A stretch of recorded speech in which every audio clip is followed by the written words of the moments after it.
Hashem Yahushai, Bahashim Rakah Kodash. Double honors to the elder apostles and elder bishops.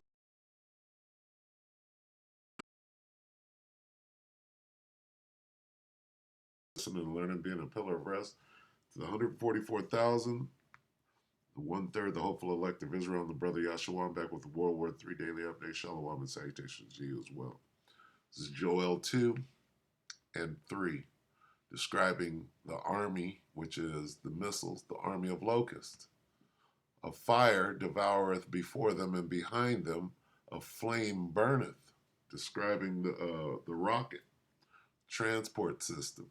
The land is as the the land is as the Garden of Eden before them, before a warhead hits, and behind them a desolate wilderness, yea, and nothing shall escape them. That's the devastating force of the ICBM or whatever missile they happen to be using. The appearance of them is as the appearance of horses, meaning power, horsepower, and as horsemen, so shall they run.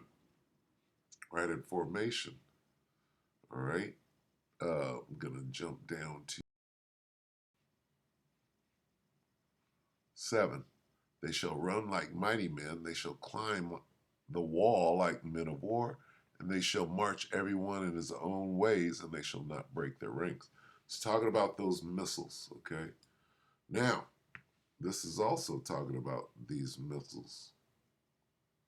These World War III missiles. Tech Beat, 2 hours ago, BRICS just sanctioned UK and US after recent missile attacks on Houthi rebels. So BRICS is doing their own sanctioning. How about that in this war? Goes both ways. So let's check this out and see what they're saying. First thing they're going to say is missile strikes, missile strikes. What? Missile attacks. Well, we're reading about the missiles in Joel. All right, take it away, Tech. American and British airstrikes have again targeted Houthi weapons sites in Yemen. The operations follow a series of similar strikes recently after attacks on shipping in the Red Sea. In a startling turn of events, the BRICS nations, Brazil, Russia, India, China, and South Africa, have collectively decided to impose sanctions on the United Kingdom and the United States. This unprecedented move comes in response to the recent missile attacks carried out by the UK and US on Houthi rebels in Yemen. These airstrikes have sent shockwaves through the international community, prompting strong condemnation and demands for accountability. To understand the implications and motivations behind these sanctions, we must delve into the context of the conflict, the missile attacks, and the reactions of the BRICS nations. Before delving into the missile attacks, it is crucial to understand the ongoing Yemen conflict, which has become one of the most dire humanitarian crises in recent history. The war began in 2015 when Houthi rebels, aligned with Iran, overthrew the Yemeni government. Saudi Arabia and other Gulf states intervened in support of the government, leading to a brutal conflict that has resulted in thousands of civilian casualties, widespread famine, and the displacement of millions. The Houthi rebels, who control the capital Sana'a, have been accused of numerous human rights abuses, including the recruitment of child soldiers and the targeting of civilian areas. On the other hand, the Saudi-led coalition, supported by the US and the UK, has been criticized for indiscriminate airstrikes that have caused substantial civilian casualties and damage to critical infrastructure. The recent missile attacks on Houthi rebels are the latest chapter in this protracted conflict. In January, the United Kingdom and the United States jointly conducted a series of airstrikes in Yemen. These airstrikes targeted Houthi military installations and were seen as a response to Houthi attacks on Saudi territory. The UK and the US argued that their actions were taken in self-defense and aimed at deterring further Houthi aggression. However, the airstrikes quickly drew international condemnation. Human rights organizations reported civilian casualties, and there were allegations that the UK and the US had violated international law by targeting civilian infrastructure. The severity of the attacks and the resulting civilian casualties sparked outrage around the world, leading to widespread protests and calls for accountability. In the wake of the missile attacks, the BRICS nations convened an emergency summit to discuss the situation. The BRICS bloc has traditionally been a forum for these 5 major emerging economies to coordinate on issues of mutual interest. but it has seldom taken such a decisive stance on an international conflict. The BRICS leaders expressed their deep concern over the humanitarian crisis in Yemen and the recent missile attacks by the UK and the US. They argued that these actions only exacerbated an already dire situation and called for an immediate ceasefire and a return to negotiations to end the conflict. Furthermore, they stated that the use of military force should always be a last resort and must comply with international law. Who could have thought that this little ingredient could help stay? Slovakia. I'll play a little more. The most significant outcome of the BRICS summit was the unanimous decision to impose sanctions on the United Kingdom and the United States.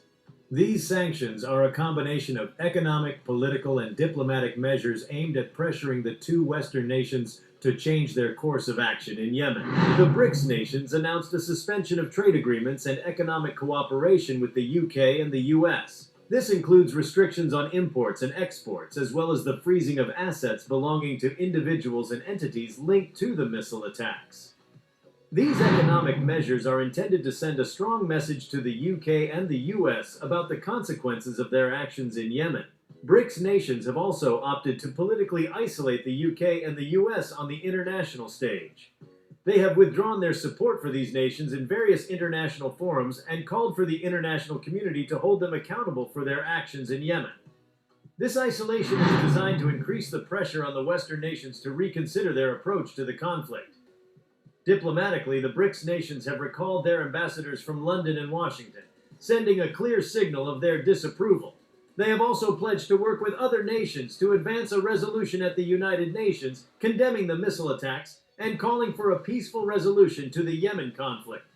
The BRICS nations have stressed that these sanctions are not intended to worsen the already dire humanitarian situation in Yemen, but are a means of holding the UK and the US accountable for their actions.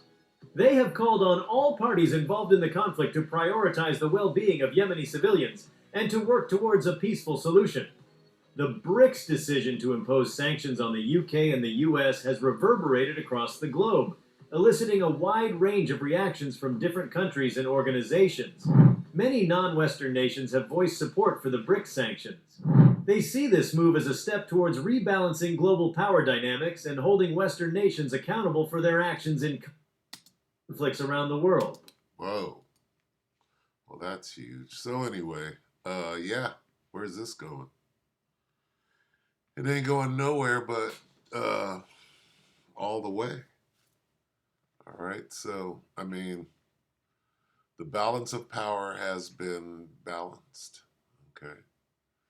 There's only one thing that can happen as a result, all right? What is that? Let's go to Revelation 11. Quickly. And we'll close right here. Revelation 11 and 14. The second woe is past, and behold, the third woe cometh quickly. It's World War III. All right. Second woe is over. One more. All right. So keep your eyes peeled. With that, we hope that the elect were edified. You brothers and few sisters with that shalom.